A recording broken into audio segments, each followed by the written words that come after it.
At the Kenna home in Milford, Ohio, 16-year-old Angie usually shared a room with her younger sister, Pam. But on November 12, 1993, Pam was staying at their father's house. When their mother, Beverly, left her oldest child and went to bed that evening, she never dreamed that this night would not be like any other.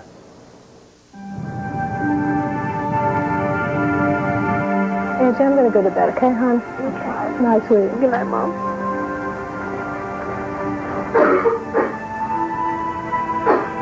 Angie was diagnosed as an asthmatic at about the age of 5 or 6, and it's progressively gotten worse.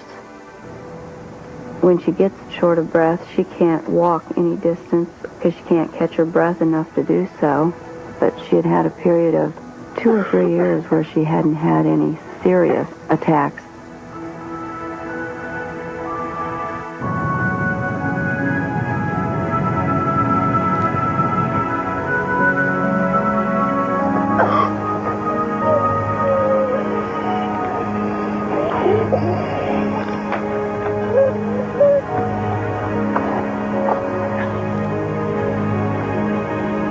With a severe asthma attack, the actual airway tree is so spasmed down that they are unable to breathe air in.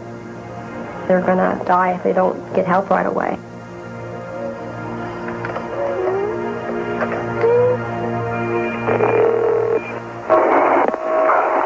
Emergency. What's the matter? Okay, you're at apartment 27? Okay, hold on a second, okay? Claremont County Dispatcher Marcy Phillips took the call. She just said asthma. She couldn't talk enough to give me any information. Oh, what emergency? But I knew where she lived through the 911 system. It appears on our screen. Okay, we got a person on the phone having a severe asthma attack. Okay, we'll get him right over. Okay. Bye. Beverly? Are you still there? Okay. We're going to send a squad out there, okay? Is there anybody with you? It scares you because you don't know what's happening to her.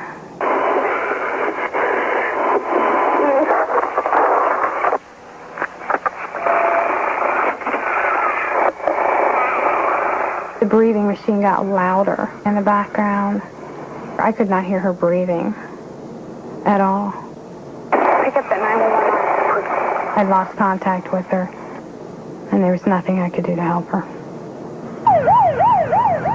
Miami Township Police Officer Gary Roush had been on patrol less than 4 minutes away. Dispatcher told me to proceed to an address with the report of a person with difficulty breathing.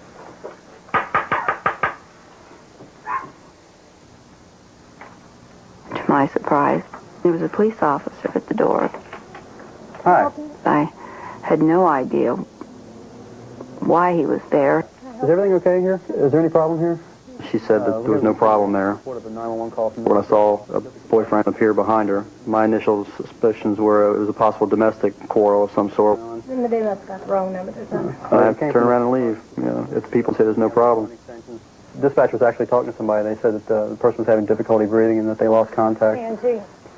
Right then I knew if someone was having trouble breathing who it was. It's my daughter! It's my daughter! I was scared to death. Angie was unconscious, and you could hear the mucus in her airway. She was turning blue, so I advised dispatch to have the squad step it up. Miami Township paramedics Terry Robbins and Steve Monterosso arrived soon after. Police officer said, hurry up, it's a 16-year-old and she's not breathing.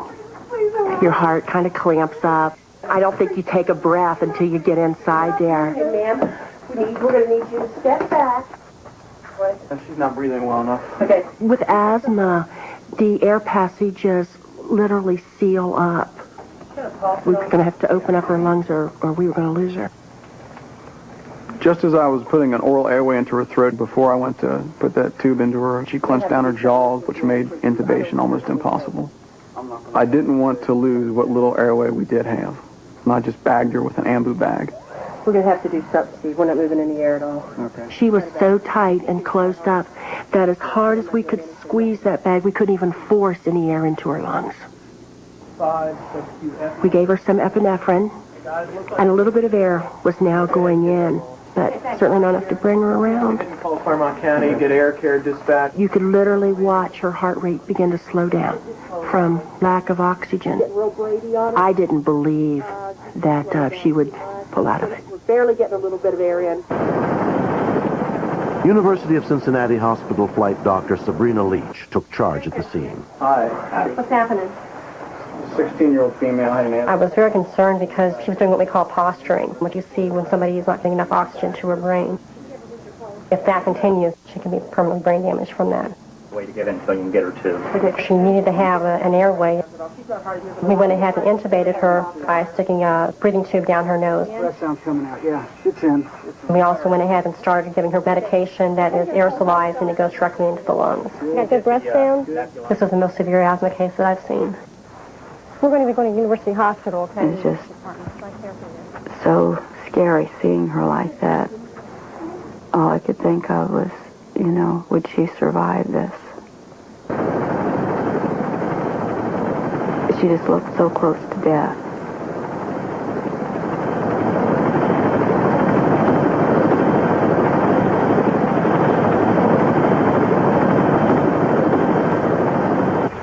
She did get put up the other scene. 16-year-old Angie Kenna was admitted to the emergency department under the care of Dr. Rashmi Katari. She was completely unresponsive and basically comatose. She was young, which was in her favor. But it bothered me that she wasn't moving at all. Your daughter's doing much better. Angie's younger sister, Pam, and their father, David Kenna, joined their mother at the hospital as soon as they heard what had happened. Able to move more air in and out. I said, I love you, Angie, and touched her hand so I could see if there was any reaction or anything, and there was none. She can't breathe on her own at this point. I was feeling pretty sad. Over the next couple hours, We didn't know if something was wrong with her brain. But I knew she wouldn't die because she's a fighter. You're going to take her into the intensive care unit the next 4 days later, Angie was released from the hospital. Ready to shop? Yeah. Amazingly, she suffered no brain damage. Try on some sunglasses? It's made me want to stay closer to her. Her asthma's still unstable at this point.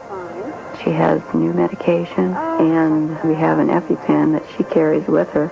So if she has a problem, she can give herself a shot of adrenaline. Cool. Different.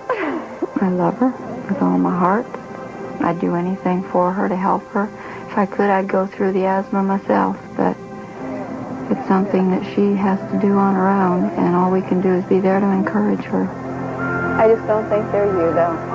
I used to be really embarrassed of my asthma, but then I realized that there would be times that I would have trouble in front of other people and I couldn't hide it. It's not going to go away. It's always going to be there. But she can get it under control. She can have a normal life. Make your fly noise. Come on. I love my sister and everything about her. She just makes faces and jokes around a lot. If she wouldn't have made it, I'd miss her, all of her being there. She's there for me whenever I need it. Are we here looking for guys, or are we looking for school? I want to thank everybody for what they did for her and how they helped her. But none of that would have happened either if she hadn't dialed 911. I've been told that she had only minutes, that it was that close. Yeah. If the dispatcher had not seen the address on the screen, I'm almost positive that she would not have made it. And I'd be grabbing onto anything. I don't know whether she knows it or not, but having almost lost her, there's almost nothing I wouldn't do at this point to protect her. The hardest thing about having asthma is that I can't do as much as my friends, but never let it get the best of me. Oh, there goes one. That was cute. Next. We never go anywhere in our car without our seatbelts. And why I overlooked it and riding the go-kart, I don't know.